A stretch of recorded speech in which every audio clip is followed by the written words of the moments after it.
with the new ABC News app, making it easier for you to stay up to date while you're on the go. Download the app.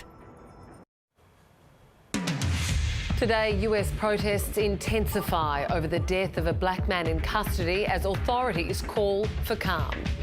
You need to go home. You need to go home.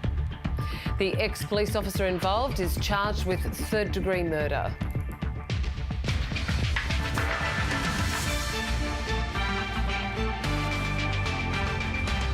A man and woman killed in a stabbing incident in Sydney's west.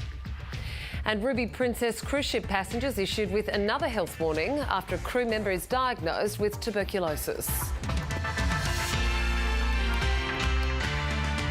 Hello, welcome to ABC News. I'm Kathryn Robinson. Let's take a look at the weather around the capital cities for tomorrow. Brisbane, Sydney and Canberra, partly cloudy. Showers in Melbourne. An early shower or two for Hobart. Showers increasing in Adelaide. Showers easing later in Perth. And a sunny day on the way for Darwin. But first today, chaos has erupted in cities across the United States as protests continue over the killing of African Americans at the hands of police. There have been major demonstrations in several cities. These are pictures from Minneapolis. The riots were sparked by the death in custody of George Floyd, who died this week after a police officer in Minnesota kneeled on his neck for more than 8 minutes, ignoring his pleas for help. The officer has now been charged with murder. People have been voicing their concerns over perceived police brutality in cities including New York, Chicago, Los Angeles, Atlanta, Denver and Memphis. There's been looting and arson, and the National Guard has been called in to control rising tensions in several centres. Well, authorities have been speaking in the US on the ongoing unrest across several cities. We can bring that to you now. Everyone, good evening, Minnesota. Minnesota National Guard, under the command of General John Jensen, is deployed.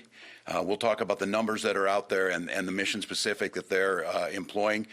Colonel Langer is currently at the 5th Precinct, holding that ground with the State Patrol. DPS and the folks with under DNR are out there, and our local partners in Minneapolis, St. Paul, and our joint powers agreements are assisting. The situation is incredibly dangerous. The situation is fluid. It is dynamic. I would first of all thank all Minnesotans who chose to protect our cities, who chose to protect their neighbors and stay home. Thank you for that. To all of the first responders who are out there, from firefighters to National Guard to line crews to utilities workers who are out there to keep us safe, I want to thank you for that. Law enforcement is responding the best they can in this situation. We'll get you all of the numbers that are out there. I want to say, first of all, I myself can fully understand the rage. I spoke this evening to George Floyd's siblings quite extensively. I understand that rage. We've talked about it. We understand what has to happen. What's going on out there right now is not that. The wanton destruction, and specifically of ethnic businesses that took generations to build, are being torn down. All of those infrastructures of civil society and make our city great, which lends me to believe, as we look at this, the disenfranchisement that went with what we witnessed with George's death is one thing, but the absolute chaos. This is not grieving, and this is not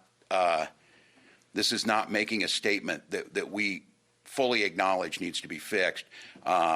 This is life-threatening, dangerous to the most well-qualified forces that are out there facing this. So I want to acknowledge that.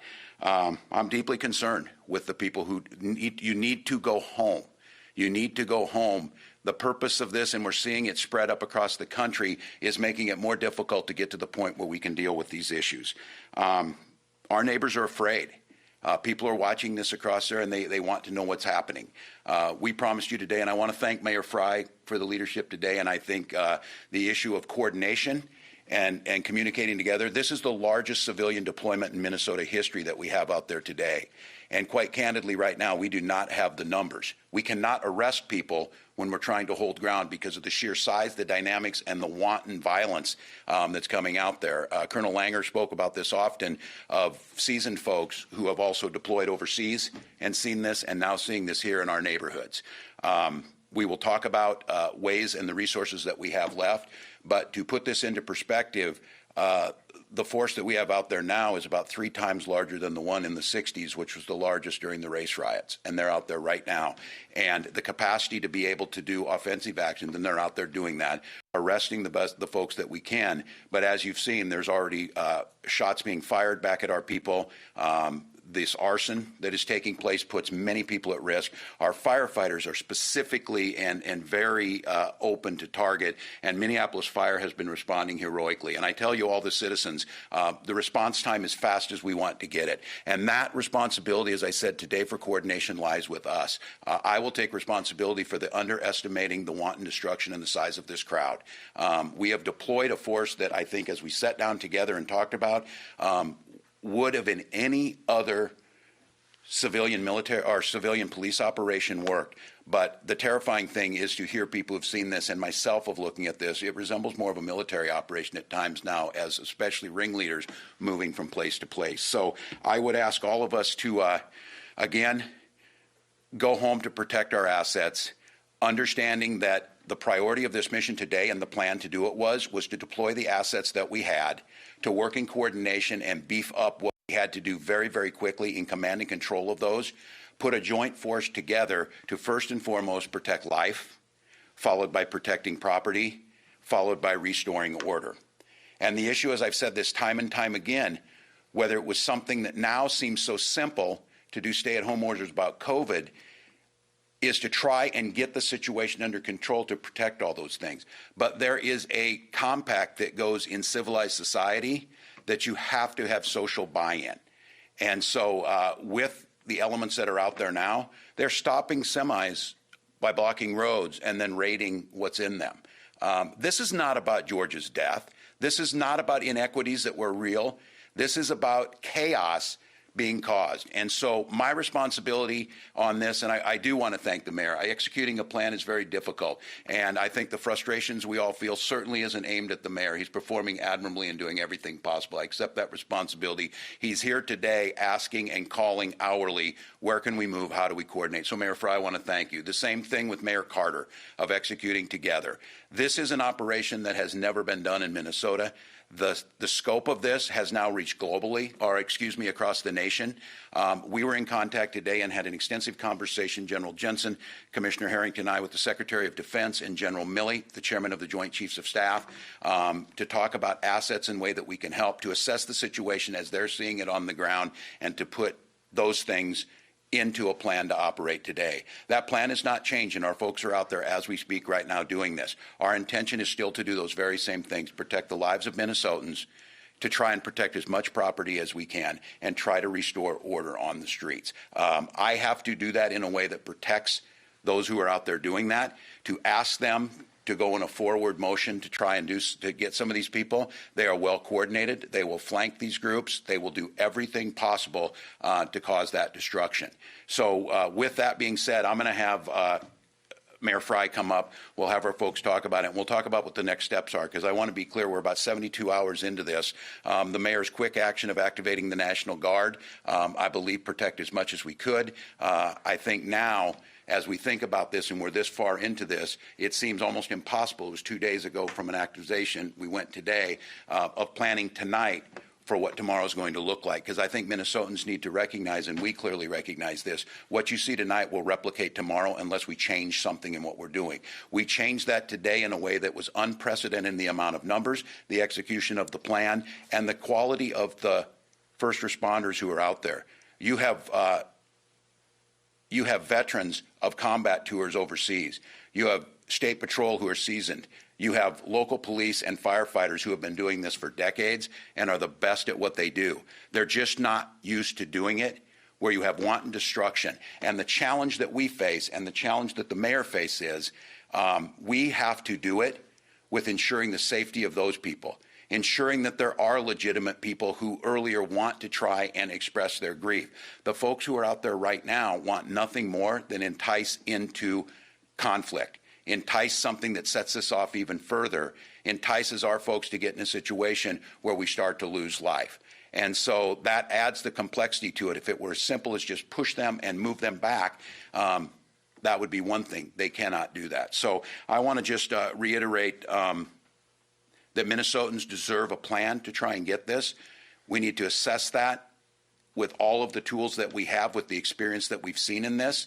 We are certainly in contact with our neighboring states and cooperations, as well as the federal government, to think about the best way to do this. The situation tomorrow will be increasingly more difficult because this has spread to other cities in a serious way, which makes the challenge of civil order even that much more difficult. But I do want to and just clarify to my friend and someone who's led in this, and a mayor who should never be put in a position that he was put in, to try and respond. There are a limited number of resources that any city has, and this force that's out there right now bent on this is simply overwhelming what we have on the ground. And so at this point, it becomes more of a hold what we have and do the best we can. So I want to thank you, Mayor Fry. I want to thank you for basically being up for 72 hours and every minute picking up the phone and continuing to adapt to this situation. So, Mayor.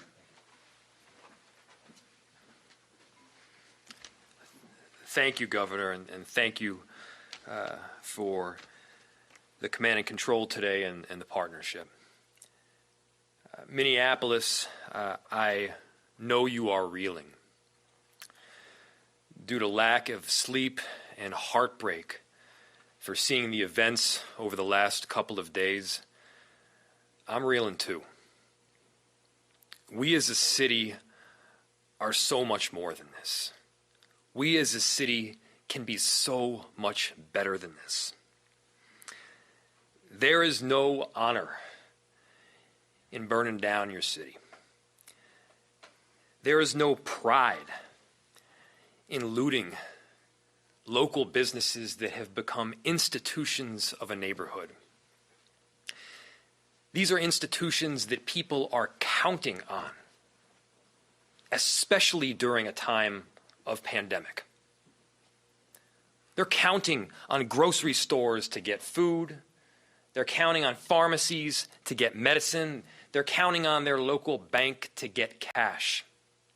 If you care about your community, you got to put this to an end. It needs to stop. You're not getting back at the police officer that tragically killed George Floyd by looting a town. You're not getting back at anybody.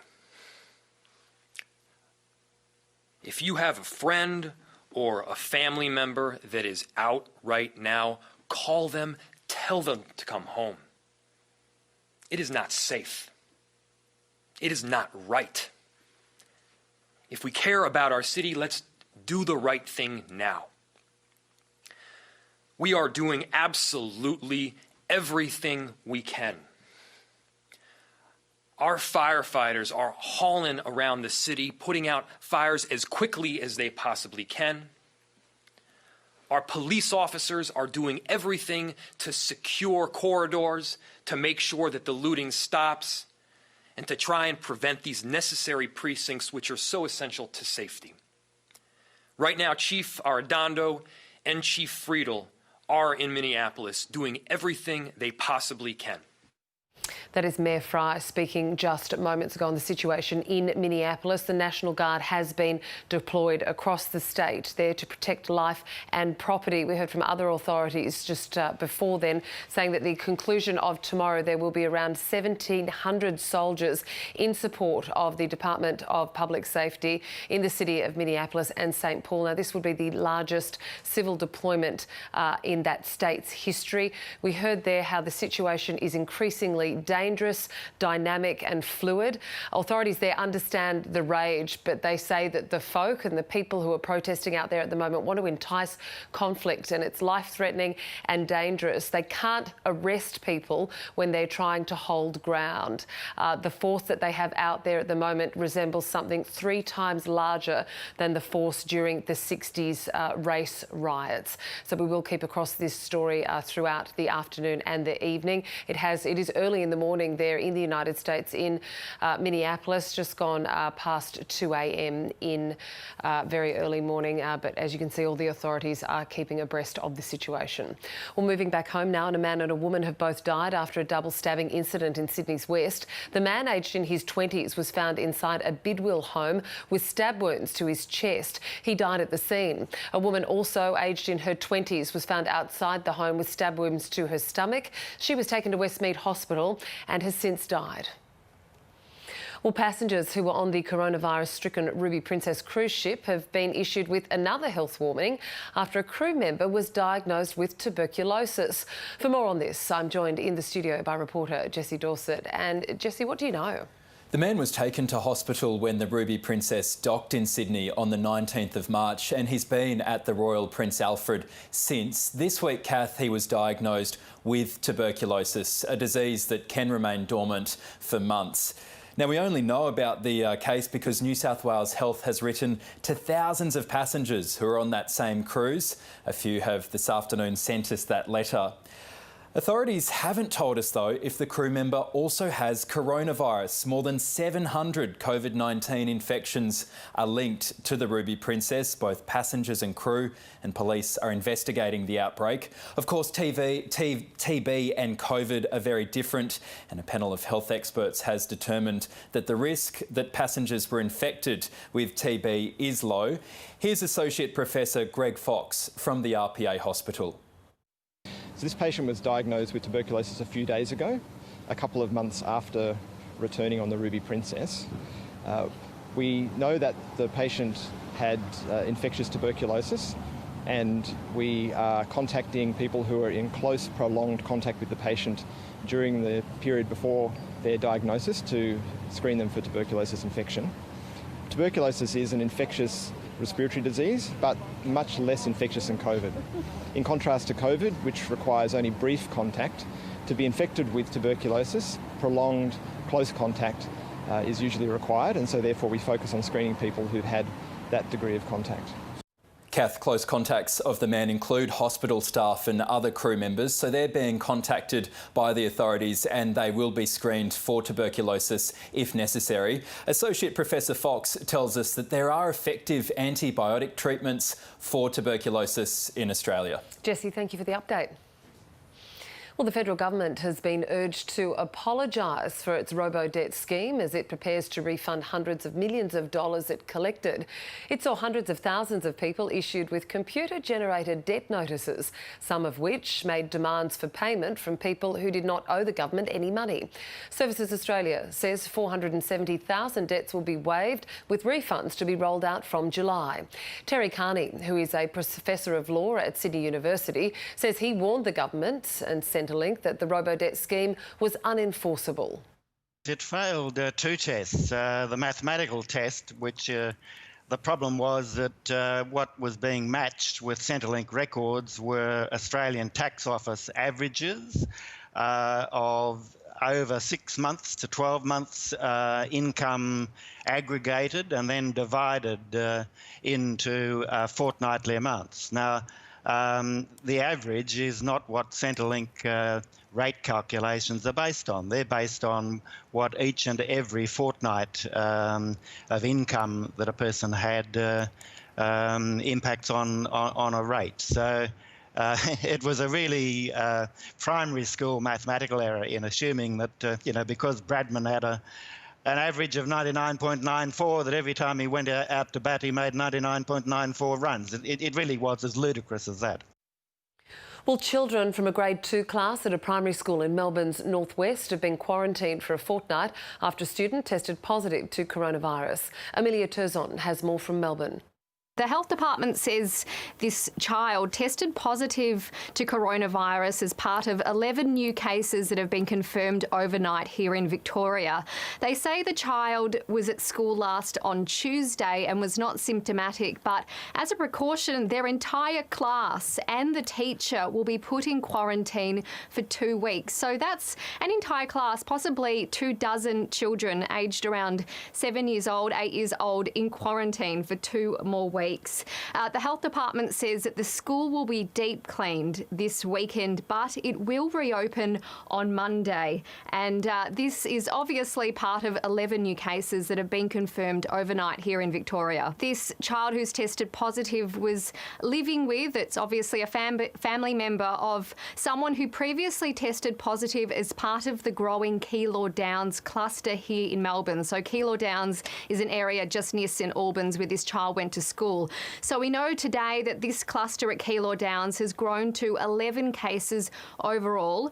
The health department says that's not surprising because this is essentially a cluster of cases that's in an extended family of people. So this child is part of that family group. We also know that one of those 11 cases, previously it's been known that one of them is also a high school student at Keilor Downs Secondary College.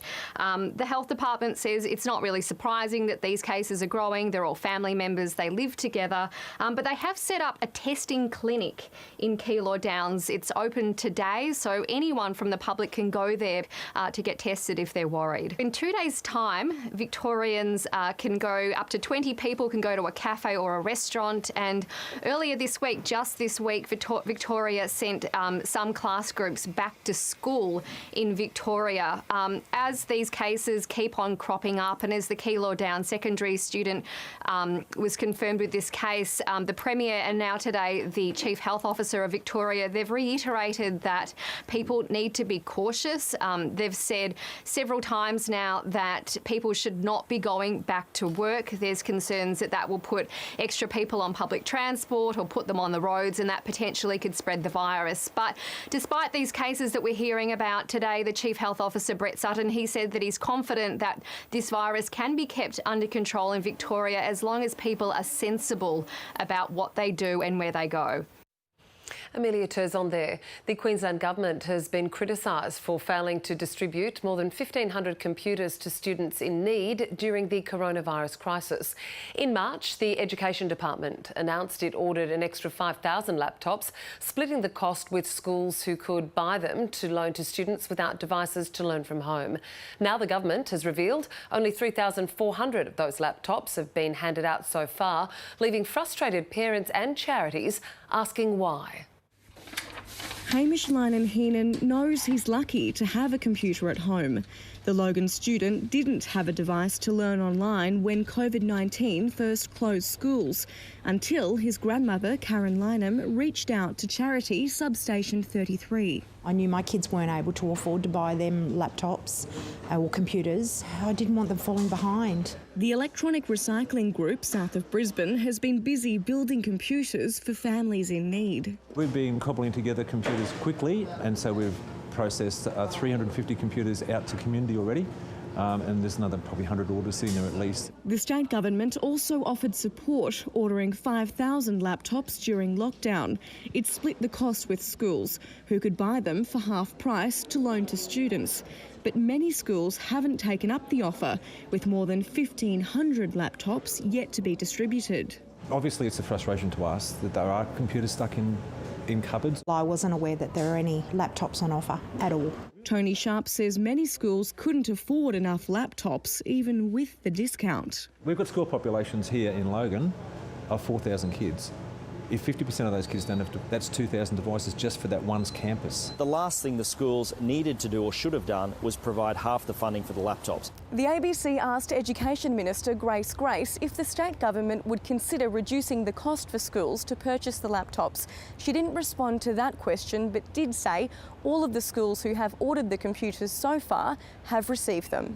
The department says schools can still order the remaining devices to help all students access online learning.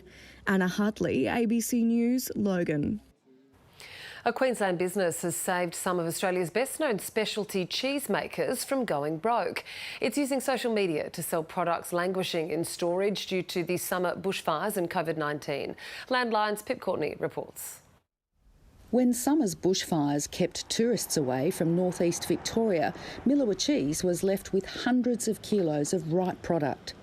Then online specialty cheese sellers Sam Penny and Helen Shadforth stepped in. We thought we were going to sell about 50 packets.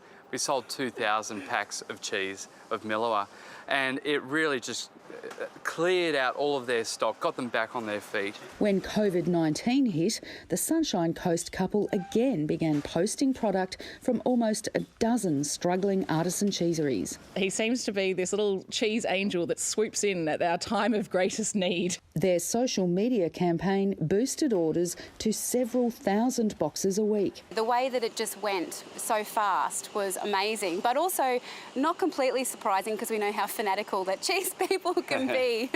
The business benefited too. It's had to find bigger premises and hire 20 extra staff. I was a lifeguard at the Settlement Cove Lagoon, just at Basin Ratcliffe, and once they closed pools, it was like, oh, okay, now what? There are also 12 new jobs at a local catering company, subcontracted to cut all the extra cheese. It's fairly incredible. You know, he's done a great thing for the cheese makers, for the farmers, for me, for all my staff. In 3 months, 12 tonnes of cheese has been posted around the country. Our cheese makers all of a sudden started to scream out to us, and you know, it's hard for so many people. More COVID kilos coming via the post. Pip Courtney, ABC News, Sunshine Coast.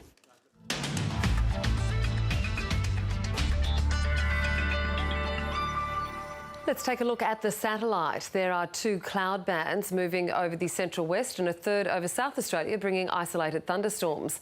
On the synoptic, we can see a high pressure system driving onshore winds and showers over the mid-eastern coastline. Looking around the country for tomorrow, Queensland will be mostly sunny over most of the state with some clearing showers in the southeast. New South Wales will also be mostly sunny as well, with clearing showers in the southwest. A wet day for Victoria with showers in the northeast and southwest, with the possibility of snow on the Alps. Mostly sunny in the southeast, cloudy in the northwest. Tasmania can also expect some rain with showers in the west, clearing in the east, windy over the highlands. South Australia can expect some light showers in the southeast, clearing showers in the west, rain over the central area and mostly sunny in the north. Western Australia can expect showers with windy conditions in the south, sunny in the northeast and mostly cloudy in the northwest. And the Northern Territory can expect a sunny day with some patchy cloud over Arnhem, the interior and the south. Looking ahead now to Monday's forecast for the capital cities. Brisbane and Sydney mostly sunny, showers in Canberra and Melbourne. Possible showers in Hobart, Adelaide, easing showers there, mostly sunny in Perth and a clear day on the way for Darwin. And that is the latest from ABC News. I'm Kathryn Robinson. Stay with us. The Mix is up next. Thanks for your company.